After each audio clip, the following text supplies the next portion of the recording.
దక్షిణ భారతదేశం మొత్తం సినిమా ప్రదర్శనలు నిలిచిపోనున్నాయి. వీపీఎఫ్ ఛార్జీలను తగ్గించే వరకు తగ్గబోమని దక్షిణాది చిత్ర పరిశ్రమ పెద్దలు తేల్చి చెప్పారు. సినిమా డిజిటల్ సర్వీస్ ప్రొవైడర్ల తీరుకు నిరసనగా 5 రాష్ట్రాల్లో ఇవాటి నుంచి సినిమా థియేటర్లను బంద్ చేస్తున్నట్టు ప్రకటించారు. దీనితో సినీ అభిమానులకు వెండితెర వినోదం కొన్నాళ్లు దూరం కానుంది.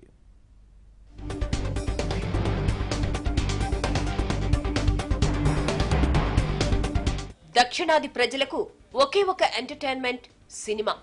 ఖాళీ దొరికినా, సెలవొచ్చినా, పండగొచ్చినా ప్రతిసారి సినిమానే కాలక్షేపం. అయితే అలాంటి సినిమాల ప్రదర్శన కాలక్రమేణా మారుతూ వచ్చింది. రేళ్ల కాలం నుంచి ఇప్పుడంతా డిజిటల్ వ్యవహారం. ఒక్క బటన్ నొక్కితే చాలు థియేటర్లో బొమ్మ ప్రత్యక్షమవుతుంది. థియేటర్లు, మల్టీప్లెక్స్లు ఇలా ప్రతి చోట డిజిటల్ విధానమే ఉంది. ముఖ్యంగా రేళ్ల స్థానంలో క్యూబ్, యూఎఫ్ఓలు వచ్చాయి.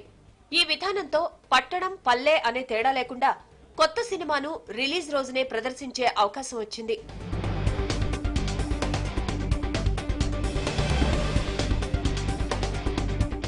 అయితే ఇప్పుడు ఈ విధానమే నిర్మాతలకు, డిస్ట్రిబ్యూటర్లకు భారంగా మారింది.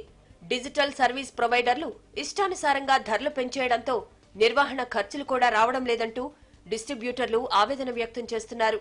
డిజిటల్ సర్వీస్ ప్రొవైడర్స్ వసూలు చేస్తున్న వర్చువల్ ప్రింట్ ఫీజు తగ్గించకపోవడంతో నిరసన బాటపట్టారు. థియేటర్లలో సినిమాల ప్రదర్శన నిలిపివేయాలని దక్షిణ భారత చలనచిత్ర పరిశ్రమ జాయింట్ యాక్షన్ కమిటీ నిర్ణయించింది. Second will be a solidarity day. సినిమాలన్నీ మూసేయాలని మా ఉద్దేశం. ఆ తర్వాత ఈ మాకు వాళ్ళకి జరిగే నెగోసియేషన్స్ ఎలా జరుగుతాయో అవి రోజు జరుగుతూనే ఉన్నాయి. వాటిని బట్టి further course of action decide అవుతుందండి. 2007, 2008 కాలం నుంచి సినిమా ప్రింట్ నుంచి డిజిటల్లోకి మారుతూ వచ్చింది. వీపీఎఫ్ నామమాత్రమే చెల్లించి 5 ఏళ్ల తర్వాత చెల్లించాల్సిన అవసరం లేదని ఆనాడు సంస్థ ప్రతినిధులు చెప్పారని నిర్మాతలు అంటున్నారు.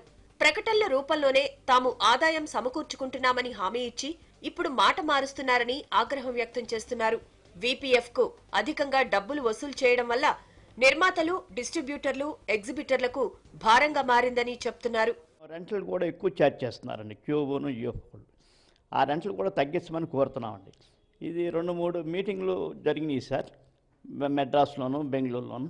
2 మీటింగ్లోనూ వాళ్ళు చెప్పిన మాటలు మార్చి మనతో ఒకలా చెప్తారు. అక్కడ మీటింగ్లకు వచ్చేసరికి మేము ఒప్పుకోవట్లేదు ఇది అని మనం చాలాసార్లు సంప్రదింపులకునే పోతున్నాం.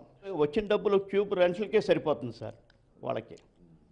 అది మినిమం ఒక రోజు అన్నా 1 వీక్ అలా కట్టాలి, 15 డేస్ కట్టించుకుంటున్నారు. అలాగా సినిమాకి కట్టాల్సింది. సినిమా ఎన్ని రోజులు ఆడుతుందంటే ఇప్పుడు ఈ రోజుల్లో అందరికీ తెలిసిన విషయమే. దీని మూలన ఏముందంటే ఎగ్జిబిటర్స్ బాగా నష్టపోతున్నారు సార్ దీంట్లో, చిన్న సెంటర్ వాళ్ళు మెయిన్గా. ఇప్పుడున్న పరిస్థితుల్లో ఎంత గొప్ప సినిమా అయినా సరే వారం ఆడితే ఎక్కువ. ఇలా వచ్చిన డబ్బులను వీపీఎఫ్ కు చెల్లించడానికే సరిపోతుందని చెప్తున్నారు నిర్మాతలు. థియేటర్ల నిర్వహణకు మళ్లీ ఎదురు పెట్టుబడులు పెట్టాల్సి వస్తుందని అంటున్నారు. వీపీఎఫ్ 25% తగ్గించాలని, వాణిజ్య ప్రకటనల నిడివిని 8 నిమిషాలకు కుదించాలని, థియేటర్లలో 3 ట్రైలర్లను ప్రదర్శించుకునే వెసులుబాటు కల్పించాలని కోరిన ప్రొవైడర్ల నుంచి స్పందన లేదని జేఏసీ చెప్తోంది.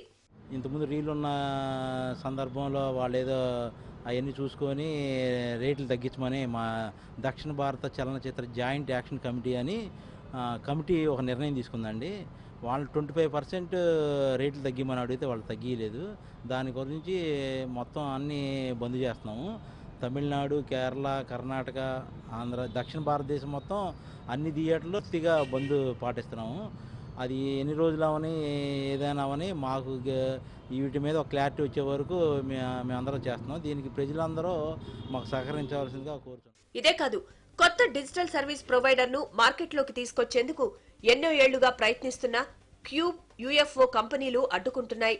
అంతేకాక ఉత్తరాదిలో 5,000 వసూలు చేస్తుంటే అదే అద్దె ఇక్కడ 25,000 వరకు తీసుకుంటున్నారని నిర్మాతలు చెప్తున్నారు. డిజిటల్ సర్వీస్ ప్రొవైడర్లు దిగివచ్చే వరకు బంద్ను కొనసాగిస్తామని వారు స్పష్టం చేస్తున్నారు.